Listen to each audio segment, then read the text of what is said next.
시편은 특별히 바벨론 포로에서 이제 돌아온 이후에 성벽과 성전을 재건하고 수축하고 난 이후 그런 부른 노래로 보고 있습니다.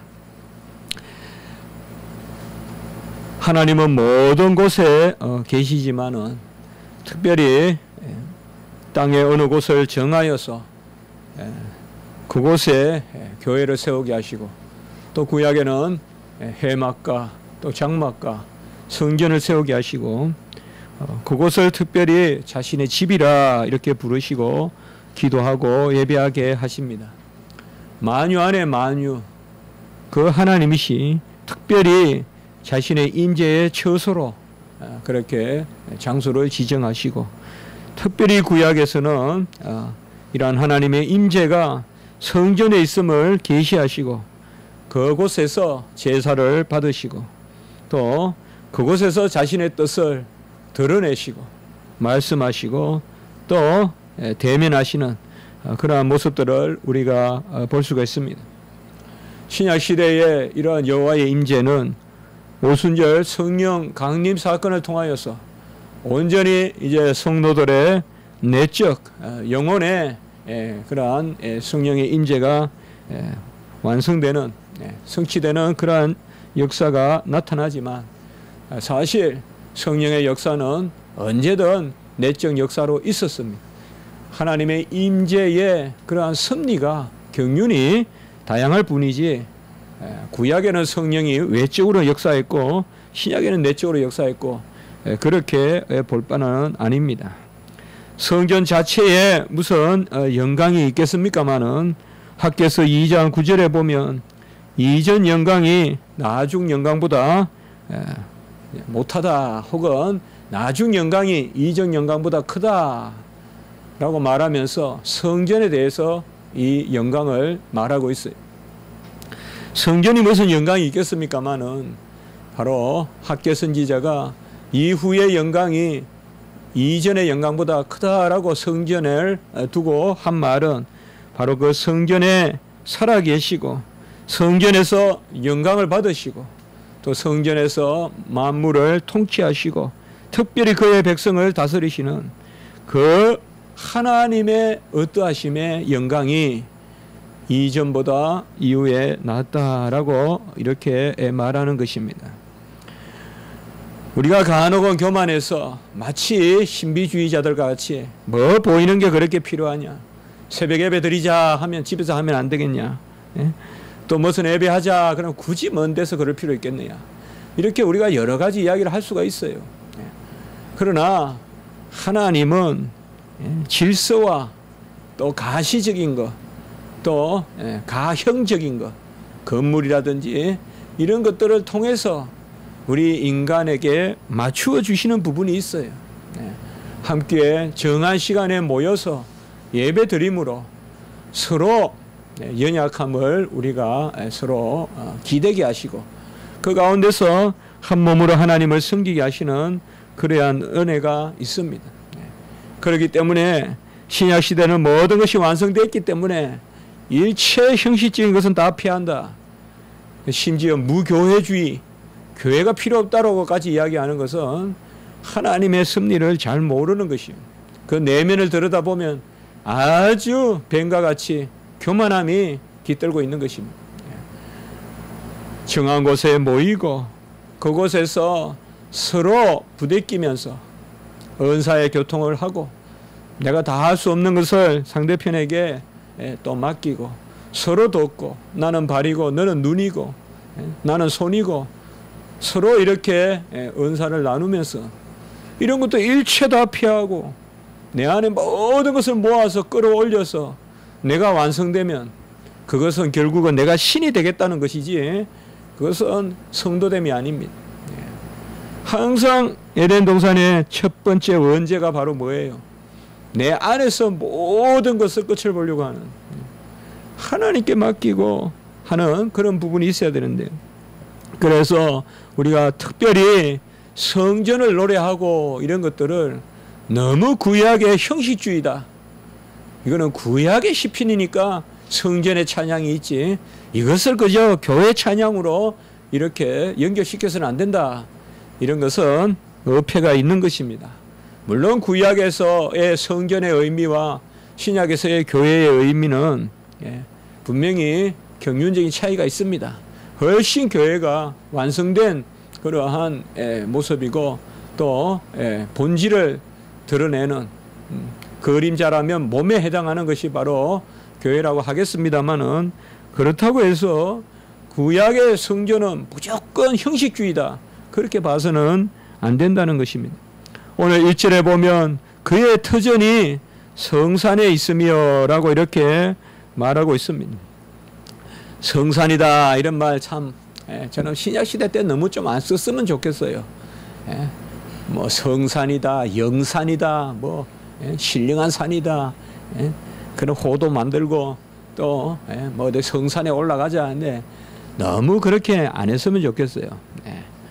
거룩한 산이 어디 따로 있겠습니까마는 그러나 여기에서 말하는 성산은 바로 구약시대 때 성전이 있는 산 바로 그의 터전이 이거 그가 뭐냐 사실상 오늘 1절에 보면 상당히 불완전한 문장이에요. 분명히 그의 터전이라고 할 때 관계대명사로 시작하는 건데 선행사가 없는데 어떻게 관계대명사가 불쑥 나오니까 그가 뭐냐 혹시 그것 아니냐 그래서 그를 예루살렘으로 해석해서 예루살렘의 터전이 성산에 있으며 이렇게 해석하는 경우도 있고 아니다 히브리 어법에는 먼저 이렇게 관계대명사를 써놓고 선행사가 뒤에 나온다 이 말이죠. 이거는 인도 유로피안 언어에 이런 것들을 간혹 볼 수 있거든요. 라틴어도 그렇고요. 그렇게 본다면 여기에 그는 2절에 여호와다. 그의 성전이 성산에 있으며 여호와께서 이렇게 나가면서 여호와를 먼저 그라고 이야기합니다. 한국말은 절대 이렇게 하지 않습니다만 영어로는 많이 그렇게 하잖아요. 먼저 종속절이 나오는데 먼저 대명사가 나오고 주절이 뒤에 나오면서 이제 그 대명사를 받는 말이 나오는 거 영어에서는 쓰는 말이잖아요. 그런 표현입니다. 그렇다고 본다면 1절은 바로 여호와의 터전이 성산에 있으며 라고 이렇게 보면 좋겠습니다. 성산이라는 말은 그 산이 거룩한 것이 아니라 하나님의 약속의 땅이고 그곳에서 바로 이삭을 바친 땅이고 그곳에서 바로 지성소에 임재가 있는 땅이고 그리하여서 성산이다. 이 성산은 크게 주석학자들은 바로 모리아산 혹은 시온산 이런 산곡을 쭉 합해서 우리나라와 같이 이렇게 막 진짜 막 산같이 그렇지 않습니다. 그러나 분명히 이스라엘은 곡지입니다. 곡지. 곡이 많아요. 그렇게 산곡이 많아요. 큰 산이 이제 헐몬산 이런 건 큰 산이지만은 그렇기 때문에 평지는 아니에요. 최소한 이스라엘 땅이 뭐 우리나라 같이 정말 이렇게 정말 우리나라는 산 따라 물 따라 산 따라 강 따라 우리나라는 그렇지만은 이스라엘은 결코 그런 땅은 아니에요. 그렇지만은 특별히 예루살렘이 평야가 많고 한 땅이 아니에요. 예루살렘은 경계지에 있어요. 경계지에 가서 느껴지더라고요. 금방 이쪽은 보면 선한 바람이 불고 이 예루살렘은 저쪽 여리고 쪽으로 나가는 길 쪽은 엄청 덥고 또 해변 쪽으로 좀 바라보는 데는 선선한 바람이 불고 그렇습니다. 그리고 이제 밑으로 쪽에 또 헤브론 쪽이잖아요. 그러니까 멀리 헤브론이 보이고 그렇기 때문에 이 예루살렘은 산지가 많아요. 산지라고도 볼 수 있어요. 높아요. 기본적으로. 그래서 여기에 성산은 바로 그러한 여러 산들이 모이는 특별히 우리가 바로 이삭을 바친 아브라함 이삭을 바친 모리아산, 시온산 이런 예루살렘의 산지에 여호와의 터전이 그곳에 있다라고 이렇게 말씀하고 있습니다. 시편 125편 2절에 보면 산들이 예루살렘을 두른과 같이 여호와께서 그의 백성을 지금부터 영원까지 두르시리로다 라고 해서 아주 완곡하게 그렇게 표현하고 있습니다. 산들이 예루살렘을 두른과 같이 여호와께서 그의 백성을 지금부터 영원까지 두르시리로다. 우리가 사실 두른다 이런 표현은 사실 산이나 강이나 이런 말에 쓰는데요. 강보다는 산이 좀 어울리죠. 강은 이렇게 같이 흘러가지만은 산은 이렇게 안뜻이 두르고 있잖아요. 그래서 산들이 예루살렘을 두른과 같이. 그래서 그의 터전이 성산에 있다.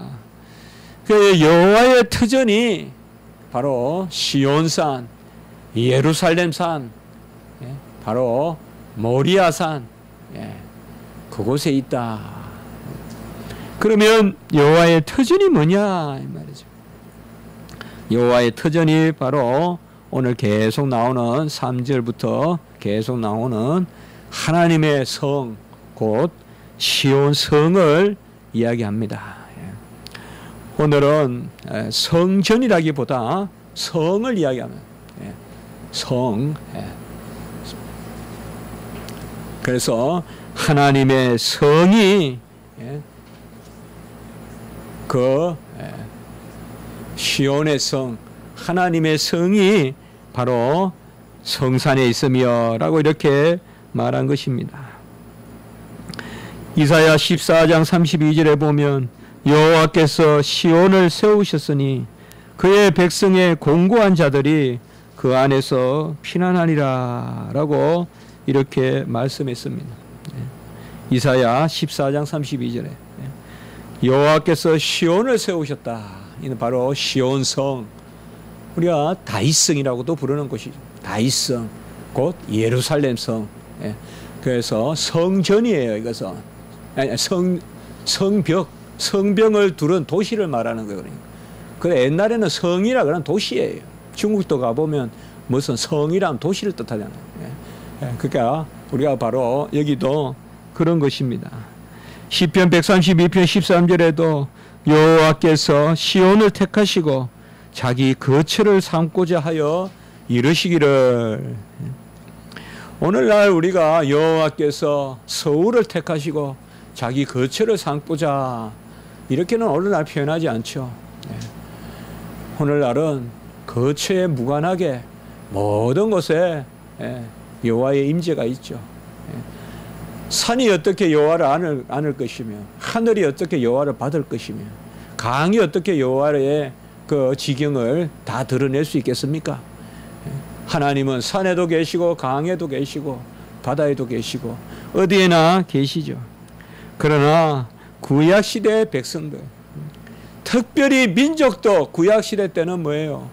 히브리 민족만을 택하잖아요. 아브라함의 후손들. 마찬가지로 민족과 땅도 바로 하나님께서 지시한다 이 말이에요. 지시하는 땅이 있다 이 말이에요. 그 지시하는 땅의 핵심이 어디냐 이 말이에요. 마지막 목적지가 어디냐? 예루살렘 성이다 이 말이에요. 그 예루살렘 성 중에서도 마지막 목적지가 어디냐? 성전이다 이 말이에요. 그 성전 중에서도 마지막이 바로 지성소다 이 말이에요. 그 지성소가 마지막 때에 십자가를 통하여서 열린다 이 말이죠. 그게 구약에서 말하는 마지막 때라는 거예요. 영원한 종말의 마지막 때도 되지만 구약에서 말하는 마지막 때는 예수님이 오시는 마지막 때도 된다 이 말이에요. 이게 바로 우리가 구속사적으로 보는 거예요. 구약 때는 백성을 지정하고 땅을 지정하고 복을 지정한 거예요. 언약의 복을 지정한 거예요. 이게 세 가지가 요소다 이 말이에요. 같이 합시다. 땅, 백성, 복. 이게 언약의 세 요소예요. 땅을 지정하고 백성을 지정하고 그리고 복을 지정해요. 절대 그 백성의 그 땅이 아니면 복이 임하지 않아요.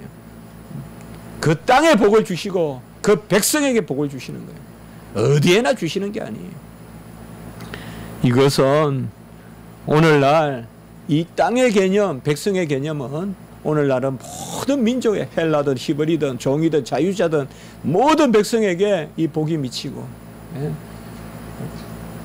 어느 습지든 정말 어느 땅이든 강야든 아프리카든 어디든 이게 바로 교회의 보편성이거든요. 모든 지역에 교회가 있다는.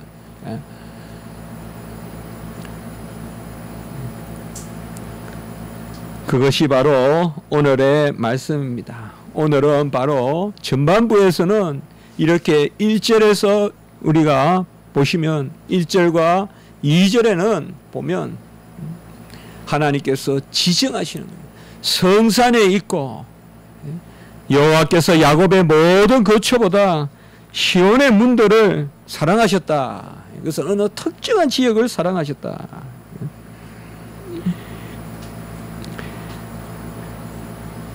시편 78편 우리가 저번에 보았지만 67절과 68절에 보면 또 요셉의 장막을 버리시며 에브라임 지파를 택하지 아니하시고 오직 유다 지파와 그가 사랑하시는 시온산을 택하시며 시편 78편 67절 68절 여기도 보면 예루살렘 에브라임 지파 그러니까 요셉 지파의 그 땅을 택하지 아니하고 유다 지파를 택했다. 유다 지파의 땅을 택하고 그가 사랑하시는 시온산을 택했다. 오늘도 보면 2절에 보면 사랑하시는도다. 왜 시온산을 택했을까? 우리는 항상 왜라는 말을 하나님 앞에 던질 때는 항상 하나님의 주권을 전제하는 질문이 돼야 돼요. 따지는 질문이 되어서는 안 돼요. 하나님의 주권을 확인하는 질문이죠. 사랑하시니까 시온산을 택한 거고, 그죠? 예수는 미워하고 야곱은 사랑하였다. 그게 끝이에요. 왜 하나님이 이 땅에 십자가 지기 교회를 세우셨어요? 이 땅을 사랑하시는 거예요, 하나님. 어떤 의미를 우리가 알 수가 없어요. 구체적으로.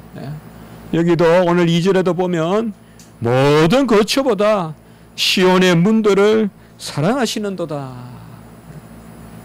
여러분, 우리는 하나님의 절대적인 사랑을 받은 거, 우리 교회는 하나님의 절대적인 그러한 택함을 받은 것입니다.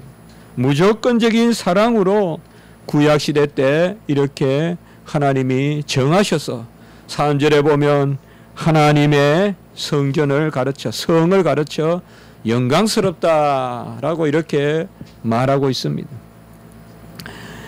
영광이라는 것은 하나님께만 속한 것이요. 저는 계속 영광을 그렇게 여러분과 나누었죠. 영광은 완전함이다.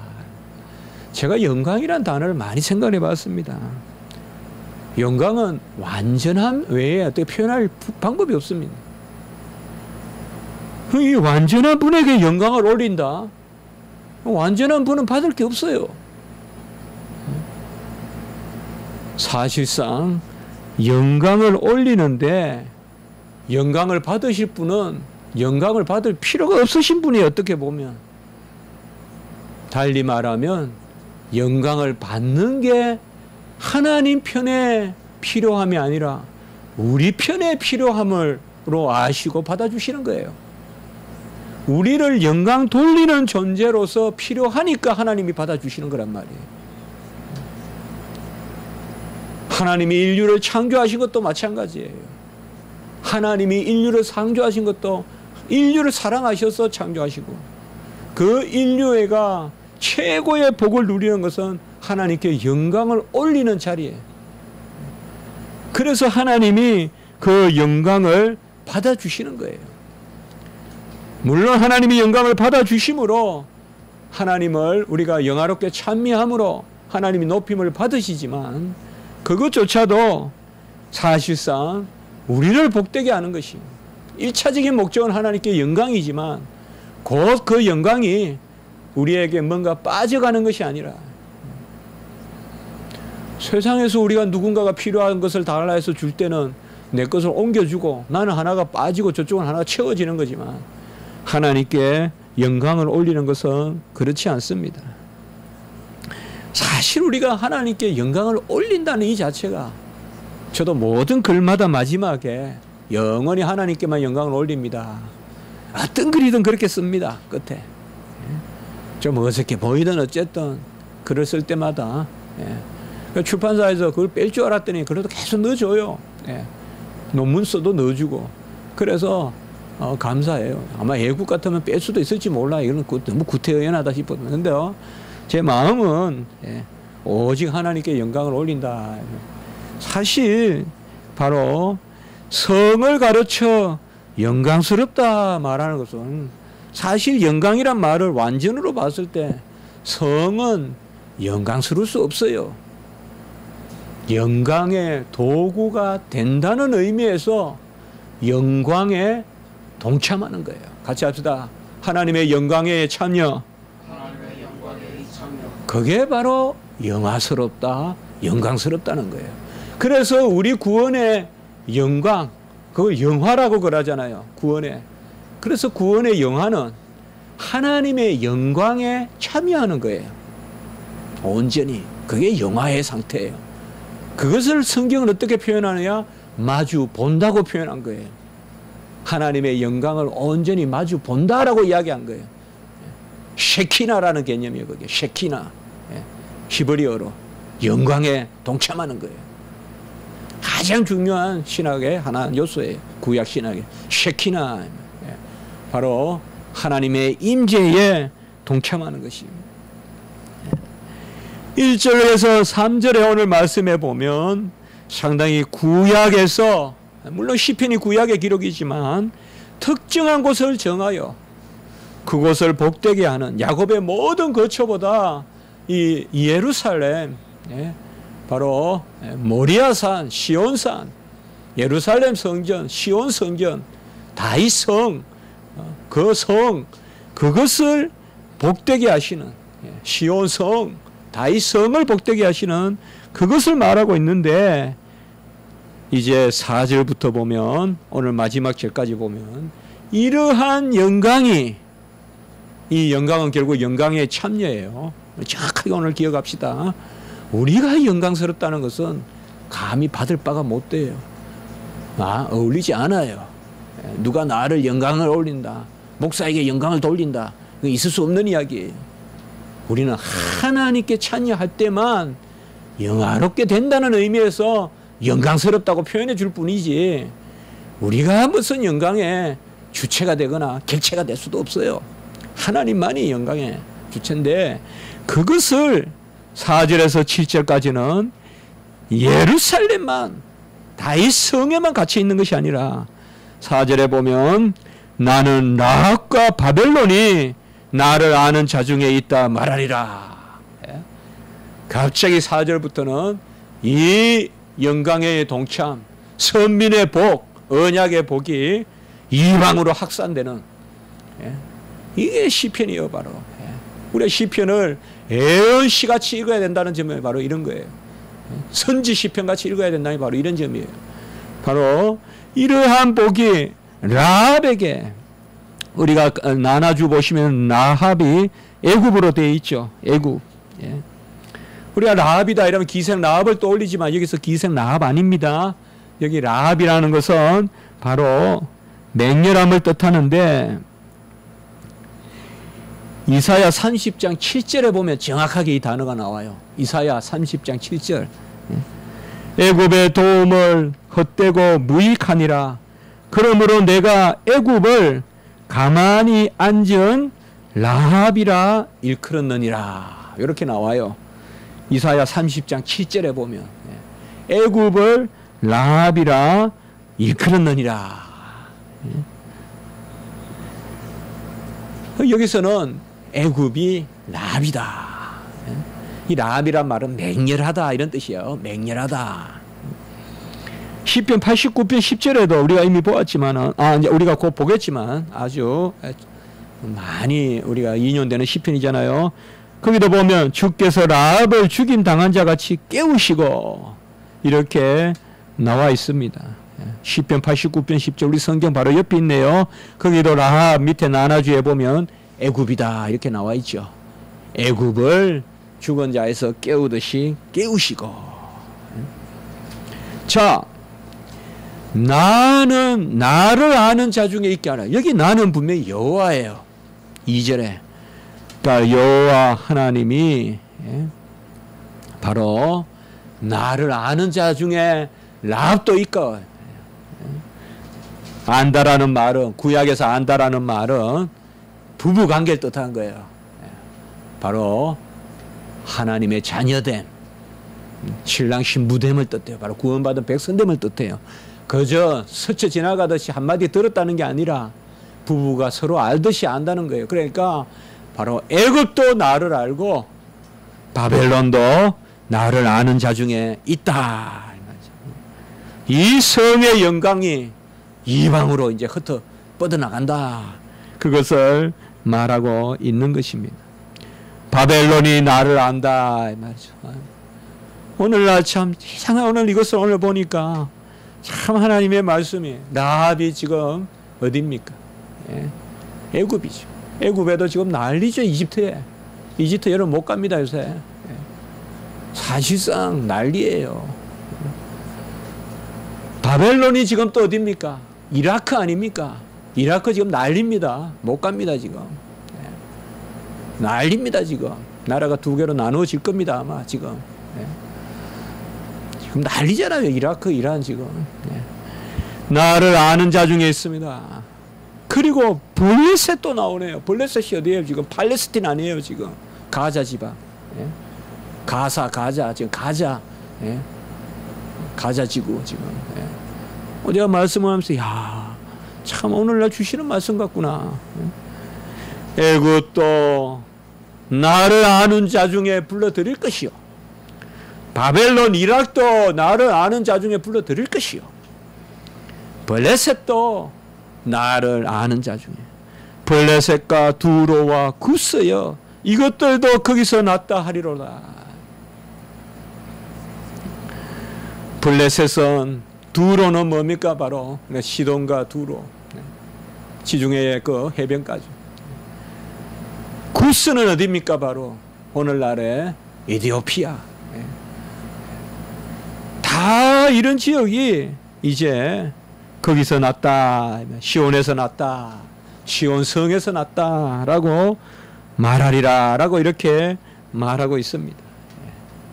이것은 바로 구약의 그런 하나님의 영광이 이미 신약시대 때 뻗어나갈 것을 오늘 시편 기자는 노래하고 있습니다. 이것은 하나의 시라기보다 분명히 예언적인 그러한 하나님의 말씀입니다. 특별히 5절에 보면 이 사람 저 사람이 거기서 났다. 그러니까 시온에 대해서 말하면서 이 사람 저 사람이 거기서 났는데, 이 사람이 시온에서 났고 저 사람이 시온에, 그 시온에 뭐예요? 시온은 우리가 히브리적으로 표현하면 시온은 성전이요. 우리가 그렇게 말하면 시온은 예루살렘 성이요. 예루살렘 성은 바로 성전이요. 성전은 바로 지성소요. 지성소는 바로 십자가다. 같이 합니다. 십자가의 지성소.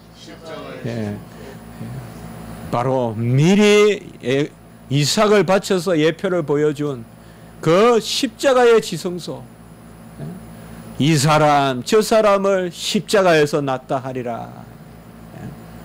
너도 보혈로 낳고 너도 보혈로 낳고 이락도 보혈로 낳고 애굽도 보혈로 낳고 저 팔레스틴 가자도 보혈로 낳고 에티오피아 수단도 다 보혈로 낳고 지중해에 그 흩어진 이방, 얼마나 지중해가 이방 문화가 강했어요. 그 두로에 그러한 온갖 인류 문명의 발상지 너희들도 다 십자가로 났다. 다 불러들인다. 복음이 땅 끝까지 이른다.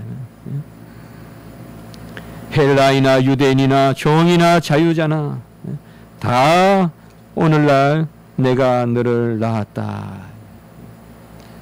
사도 바울이 이방의 빛이라고 하면서 갈라디아서 4장 19절에 내가 다시 너희를 위하여 해산하는 수고를 하노니, 사도 바울이 해산하는 수고를 한다 그랬죠. 오늘 여기도 바로 낳았다 이 말이야. 내가 너희를 낳았다. 너는 내 아들이라 오늘날 내가 너를 낳았도다. 시편 2편 7절. 나았다. 거룩하게 하시는 자와 거룩함을 입은 자가 한 곳에서 난지라. 성경은 자주 낳는다는 이 give birth, 낳는다는 의미를 구원의 의미로 사용한단 말이에요. 그래서 사도 바울은 이방의 빛으로서 내가